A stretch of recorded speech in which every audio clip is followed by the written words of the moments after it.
बिस्मिल्लाहिर्रहमानिर्रहीम। अस्सलामुअलैकुम second year के मेरे शहजादे और शहजादियों, कैसे हो? आजकल घर में उम्मीद है आप लोगों का वक्त बिल्कुल वेला गुजर रहा होगा। तो क्यों वेला गुजरे?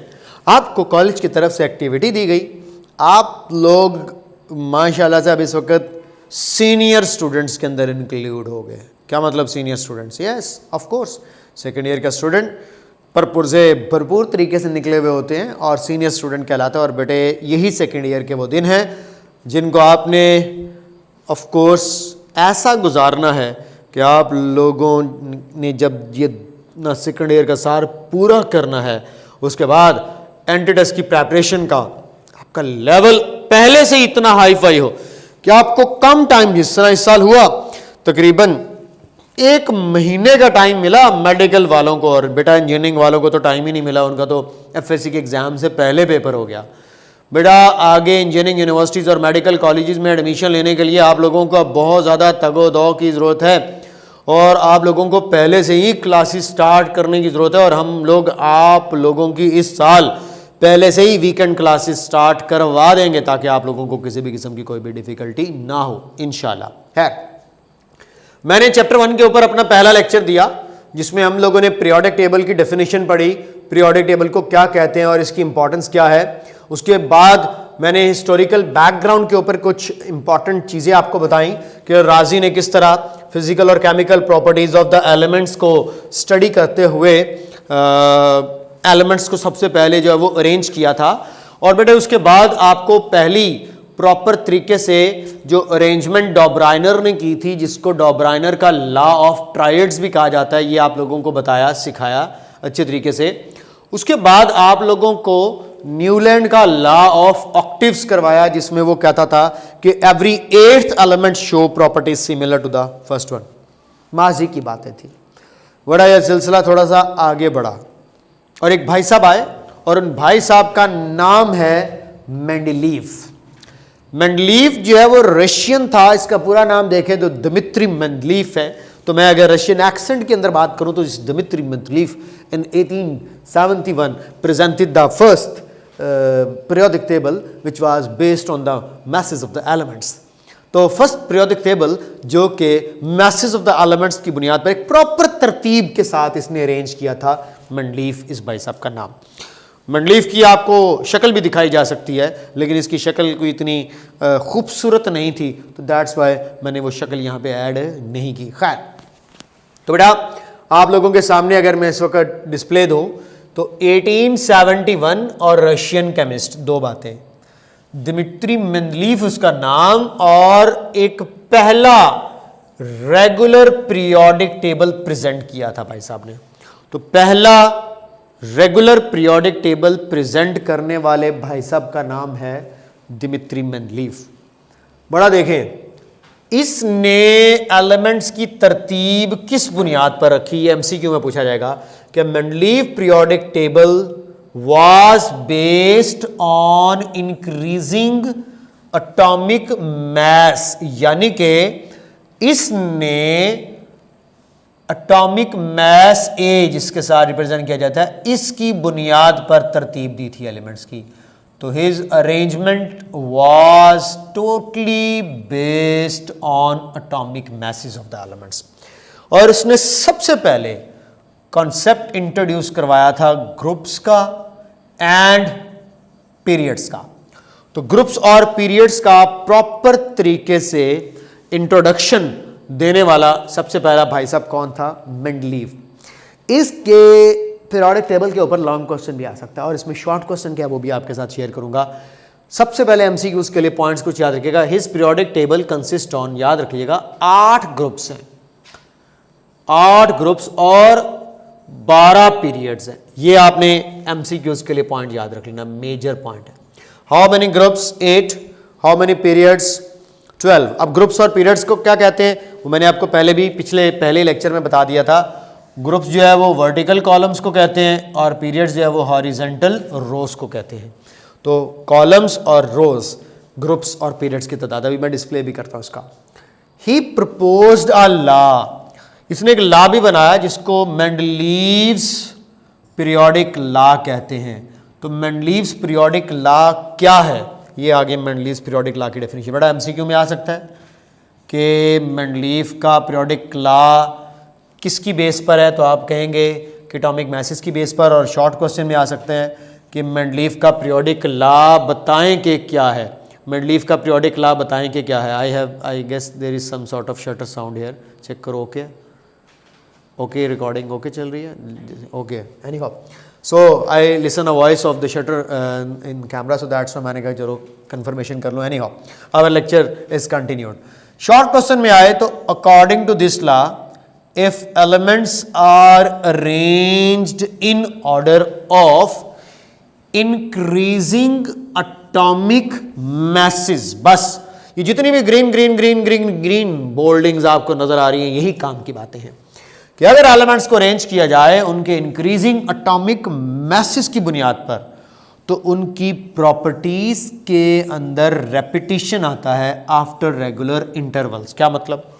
फॉर एग्जांपल मेल्टिंग पॉइंट्स के अंदर चेंज आएगा तो एक रेगुलर इंटरवल के बाद, बॉइलिंग पॉइंट्स के अंदर चेंज आएगा तो उसके रेगुलर इंटरवल्स के बाद। तो ये जो आप लोगों के पास सिलसिला है कि एलिमेंट्स की arrangement in order of increasing atomic message है, तो बेटा इनकी प्रॉपर्टीज रिपीट होती हैं एक रेगुलर इंटरवल्स के बाद। यानी कि एटॉमिक साइज के अंदर वेरिएशन कैसे आ रही है, मेल्टिंग एंड बॉइलिंग पॉइंट्स के अंदर वेरिएशन कैसे आ रही है, इलेक्ट्रिकल कंडक्टेंस, यानी कि इसने काफ़ी वर्क किया और एक सही वाला पहला मेन पीरियोडिक टेबल बना करके दिया। तो पीरियोडिक लॉ क्या था कि एलिमेंट्स को अरेंज करना है on the basis of their increasing atomic masses. The criteria is mass here for the case of Mendeleev. और प्रॉपर्टीज के अंदर अगर रेपिटेशन देखने को मिलेगा तो after regular interval you will see this repetition in the properties. तो बेटा तय कर लें, ये सारे का सारा इंट्रो था मेंडलीव के पीरियोडिक टेबल का। अब इसके बाद क्या बात है, मेंडलीव के पीरियोडिक टेबल को अगर आप लोगों को मैं थोड़ा सा डिस्प्ले करके दिखाऊं तो ये देखें, ये पड़ा हुआ आप लोगों के सामने मेंडलीव का पीरियोडिक टेबल। अगर आप लोग गौर करें तो आपको इसके अंदर काफ़ी ज़्यादा खच खाना नजर आएगा। तो बेटा ये प्रॉपर अरेंजमेंट मैथ्स की बुनियाद पर जितनी को वो कर सकता है तो बेटा अप्रिशिएट करना चाहिए। मैंने ऐसे खामे अल्फाज बोल दिए, मैं अपने अल्फाज वापस लेता हूँ। बेटा इसने बड़ा अच्छा काम किया था, ऐसे बेचारे की रूह को तड़वाने का कोई फायदा नहीं है ना बेटा, तारीफ कर देनी चाहिए। हमारे कौम तारीफ कहाँ करती है, हम लोग तो, हमारी मिसाल बिल्कुल मक्खी के जैसी है, हमेशा गंद के ऊपर जाकर बैठ रहे हैं। कभी मक्खी के ऊपर एक्सपेरिमेंट करके देख लीजिएगा। एनीहाउ मक्खी हमेशा आप पर ही बैठती है, साफ चीज़ों पर नहीं बैठती। बेटा देखिए यहाँ पे आप लोगों को जो ग्रुप के स्पेलिंग नज़र आ रहे हैं, बेटा ये वही थोड़ा सा रशियन हिसाब किताब है, ज़रा देख लीजिएगा कि यहाँ पे आप लोगों को इस वक्त नज़र आ रहे होंगे 1 2 3 4 5 6 7 और 8। तो आप लोगों को टोटल 8 ग्रुप्स नज़र आ रहे होंगे। ये काम सारे किसने किए थे? मेंडलीव ने। उसके बाद आप लोग ज़रा देखें, आपको कितने पीरियड्स नज़र आ रहे होंगे, और जिनको मैं हॉरिजेंटल रोज का नाम दूंगा। ये देखें बेटा, ये 1, ये 2, ये 3 4 5 6 7 8, ये 9वां कुछ खाली जगह छोड़ दी थी इसने, ये 10वां, ये 11वां और ये 12वां। आपको यहाँ पे काफ़ी ब्लैंक्स नज़र आ रहे होंगे। ये देखें मैथ्स बताया हुआ उसने लेकिन जगह खाली छोड़ी हुई है। यहाँ पे ना मैथ्स बताया है ना जगह खाली छोड़ी है, यानी कि इसके पीरियोडिक टेबल के अंदर कुछ खामियां भी थी और कुछ खूबियां भी थी। अभी मैं बात कर रहा था तो खूबियों और खामियों दोनों को डिस्कस करते, सिर्फ खामियां नहीं डिस्कस करनी चाहिए, खूबियों को भी डिस्कस करना चाहिए। बेटा कुछ इसके अंदर आपको पॉजिटिव और प्लस पॉइंट्स नजर आएंगे, कुछ नेगेटिव पॉइंट्स नजर आएंगे। पेपर में सवाल आएगा कि प्लस और माइनस पॉइंट्स कौन कौन से हैं। तो भाई साहब मेंडलीव का पीरियोडिक टेबल एक सिंपल सादा और सब पीरियोडिक टेबल जिसके अंदर उसने काफ़ी वैसे ग्रम्बलिंग क्रिएट की। 8 टोटल देखें तो ग्रुप्स आपको नजर आ रहे होंगे, और टोटल आपको ये जो हॉरिजेंटल रोज नजर आ रही होंगी ये आपको काफ़ी ज़्यादा नजर आ रही होंगी। और देखें इसने जिस एलिमेंट के लिए जगह खाली छोड़ी ना, उसकी प्रॉपर्टीज बता करके गया था। ये बड़ा ईमानदार आदमी था, कहता था कि अगर कोई एलिमेंट बाद में मेरे मरने के नया डिस्कवर हुआ तो उसकी जगह यहां बनेगी, उसका ये मैस होगा, उसकी ये प्रॉपर्टीज होंगी। सियाना बंदा था यार, अप्रिशिएट करना चाहिए मेंडलीव को। तो अगर आप लोग देखना चाह रहे हैं मेंडलीव की शक्ल तो बेटा मैं अगले वीडियो लेक्चर के अंदर इसकी आपको शक्ल भी दिखा दूंगा मोज़ले के साथ साथ। एनीहाउ, तो तो ये इस वक्त आप लोगों के सामने मेंडलीफ का पीरियोडिक टेबल है। अब जितने भी इसके अंदर खाली जगह, प्लस पॉइंट्स, माइनस पॉइंट्स, ये देखें कार्बन, नाइट्रोजन, ऑक्सीजन, फ्लोरीन वाली फैमिली को अरेंज कर दिया। तो इसने एक वेल प्लान्ड किस्म का पीरियोडिक टेबल सबसे पहले जो है वो दिया। अब इसके कुछ प्लस और माइनस पॉइंट्स को डिस्कस करें। ये इसकी थोड़ी सी अरेंज्ड शक्ल है कि यानी कि कुछ इस तरह का है, लेकिन एक्चुअली जो अरेंजमेंट इसने सबसे पहले दी थी वो मैंने आपको दिखा दी। अब देखें कि इसके एडवांटेजेस और डिसएडवांटेजेस एक ही सफ़े पर लिख लेते हैं और पॉइंट्स की फॉर्म में। बेटा आपने केमिस्ट्री में मॉर्निंग वॉक ऐसे नहीं लिखना, paragraphs, no way. You have to make all these points in the form of bullets, in the form of separate numbering.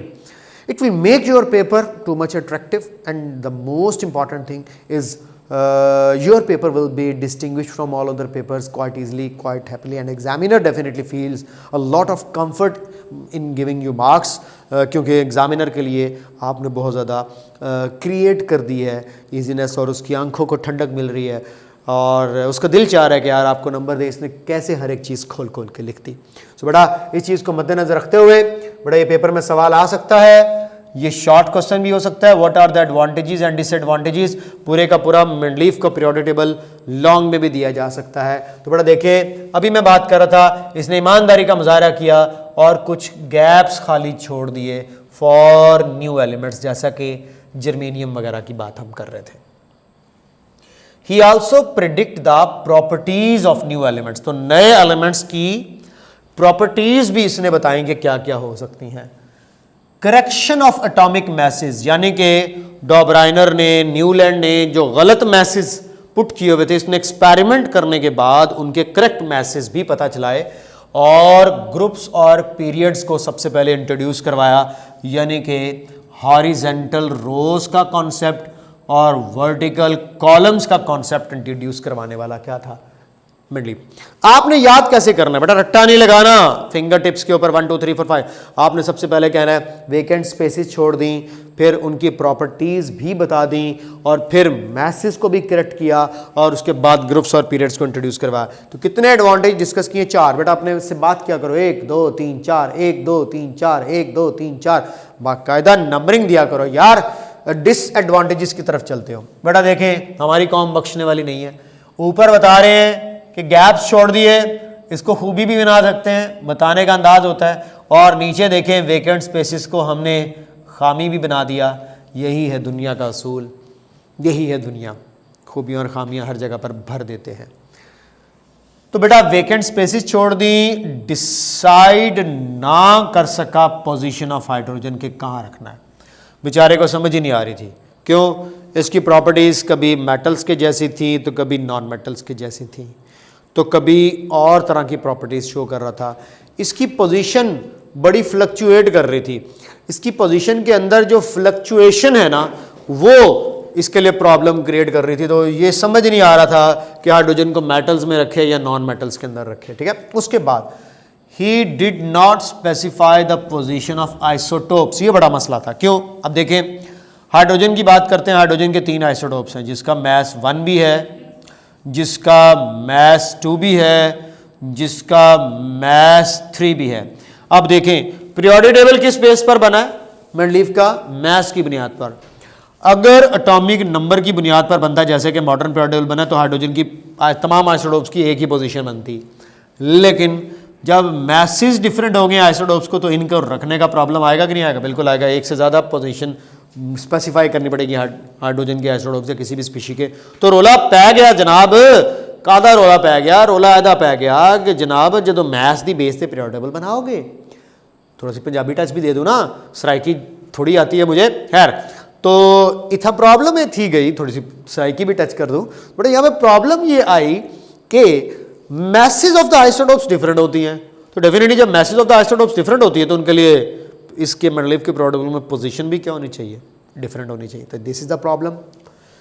उसके बाद इसने लेंथेनाइड्स और एक्टेनाइड्स की पोजीशन नहीं बताई। ये क्या है? ये हैं ट्रांजिशन मेटल्स। इन ट्रांजिशन मेटल्स के लिए उसको समझ ही नहीं आ रही थी पोजीशन क्या रखें, तो फिर उसको जहाँ पे जगह मिली उसने थोप दी। अभी मैं आपको दिखाता हूँ, उसने बिल्कुल साइड पे दगड़ दगड़ दगड़ दगड़ करके रख दिया, जान छुड़वाई। मिसफिट पेयर ऑफ एलिमेंट्स, यानी कि एक ग्रुप के अंदर इसने दो ऐसे एलिमेंट्स को घुसा दिया जिनका दूर दूर तक आपस में कोई ताल्लुक नहीं बनता। क्या मतलब, ये देखो, आर्गॉन जो है नोबल गैस है, मैस 40, और पोटाशियम अल्कली मेटल है, मैस 39। अब इसने जब अरेंज किया तो इसने पहले क्या रखा, पोटाशियम को, और उसके बाद किसको रख दिया, आर्गन को। क्यों, एक का मैस 39 था और दूसरे का 40 था। अब इनका आपस में कोई ताल्लुक बनता है नहीं, क्यों, पोटाशियम मेटल है और आर्गन क्या है, नोबल गैस है।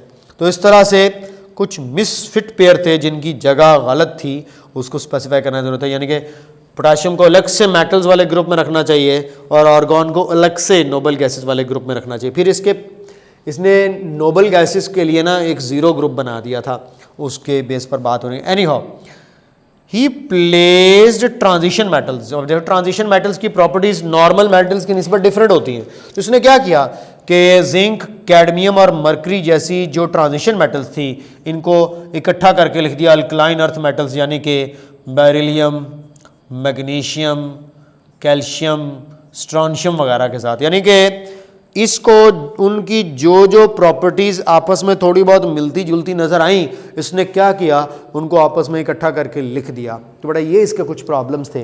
प्रॉब्लम्स को जरा रिवाइज करवाऊं, देखें। पहले एडवांटेजेस देखें कितने थे, 4। वेकेंट स्पेसिस छोड़ दी, प्रॉपर्टीज बता दी, और इसके साथ साथ कुछ मैसेज को भी करेक्ट कर दिया, और प्लस पीरियड्स और ग्रुप्स को इंट्रोड्यूस करवाया। डिसएडवांटेजेस के अंदर सबसे पहला, वेकेंट स्पेस नहीं छोड़नी चाहिए थी, ठीक है, उसका प्लस पॉइंट माइनस बन गया। इसने पोजीशन ऑफ हाइड्रोजन को नहीं स्पेसिफाई किया। इसके अलावा इन्होंने जो एक और चीज़ थी वो कि इसने specify position of the lanthanides और एक्टिनाइड्स ने किया। फिर आइसोटोप्स की पोजीशन स्पेसिफाई ना हुई, तो बड़ा ये के बाद दीगरे 3 पोजीशन आ गई। हाइड्रोजन की पोजीशन नहीं थी, आइसोटोप्स की पोजीशन नहीं थी, लेंथेनाइड्स और एक्टिनाइड्स, यानी कि 3 पोजीशन के प्रॉब्लम्स थे। तो पोजीशंस के ये 3 प्रॉब्लम्स बिल्कुल साथ साथ लिख दिए। फिर मिसफिट पेयर ऑफ एलिमेंट्स, एक एग्जांपल दे दिए पोटाशियम की और आर्गन की, इनको इकट्ठा नहीं रखना चाहिए, एक मेटल और एक नॉन मेटल है। और इसके अलावा ट्रांजिशन मेटल्स को अल्कलाइन अर्थ मेटल्स के साथ रखने का कोई लॉजिक या कोई जवाज नहीं बनता। तो ये एक और कारनामा था जो इसने सरअंजाम दिया, जो इसका डिसएडवांटेज बन गया। तो ये थे advantages and disadvantages in the Mendeleev periodic table. इनको आपने अच्छे तरीके से याद रख लेना, ठीक है। उसके बाद आप लोगों को पता होना चाहिए कि इसके तमाम के तमाम एडवांटेजेस और डिसएडवांटेजेस को दूर करने के लिए ये भाई साहब आए थे जिसको मोज़ले कहते हैं। मोज़ले ने मॉडर्न पीरियोडिक लॉ प्रेजेंट किया। इसने पुराने तमाम की तमाम जो गलत चीज़ें थी उसको करेक्ट किया, पोजीशन ऑफ मेटल्स को करेक्ट किया, इसने ग्रुप्स और पीरियड्स को इंट्रोड्यूस करवाया, और कुछ इस तरह का दिखता है बिल्कुल तरतीब के हिसाब से मॉडर्न पीरियोडिक टेबल। बड़ी इसको जो है वो मिली जो है वो स्पोर्ट। और बेटा इसके बाद फिर हम इसकी डिटेल पढ़ेंगे। अगला मेरा पूरे का पूरा जो वीडियो लेक्चर है वो तमाम का तमाम मॉडर्न पीरियोडिक टेबल पर मबनी है, जिसमें मैंने मॉडर्न पीरियोडिक टेबल की फैमिलीज के बारे में बताना है, इसने क्या क्या इंप्रूवमेंट्स की मेंडलीफ के पीरियोडिक टेबल के अंदर। तो मेंडलीफ के इस पीरियोडिक टेबल को देखो, तो अभी मैंने जो आपको मॉडर्न पीरियोडिक टेबल बनाया उसको देखो, दोनों में ज़मीन आसमान का फ़र्क है। और दोनों भाई साहब दिखते कैसे हैं ये भी अगले वीडियो लेक्चर के अंदर आप लोगों को दिखाता हूँ, और आप लोगों ने फिर खुद फैसला करना है कि जिस जैसा मुँह होता है वैसी ही चपेट लगती है। सो सेकेंड ईयर के स्टूडेंट्स, ये था आपका सेकंड लेक्चर जो कि था मेंडलीफ के पीरियोडिक टेबल के ऊपर। होपफुली आप लोगों को समझ आया होगा कि दिमित्री मेंडलीफ ने कैसा पीरियोडिक टेबल बनाया और इसके क्या एडवांटेजेस थे और क्या डिसएडवांटेजेस थे। If you want to learn something more so watch my next video lecture. अपना ढेर सारा ख्याल रखिएगा, इन वीडियो लेक्चर्स को शेयर करो अपने फ्रेंड्स तक, अपने दोस्तों तक, ताकि आप लोगों की ये की गई नेकी आप लोगों के काम आ सके। अपना ख्याल रखिएगा ढेर सारा। मिलते हैं अगले वीडियो लेक्चर में। Take care of yourself. अल्लाह हाफिज़।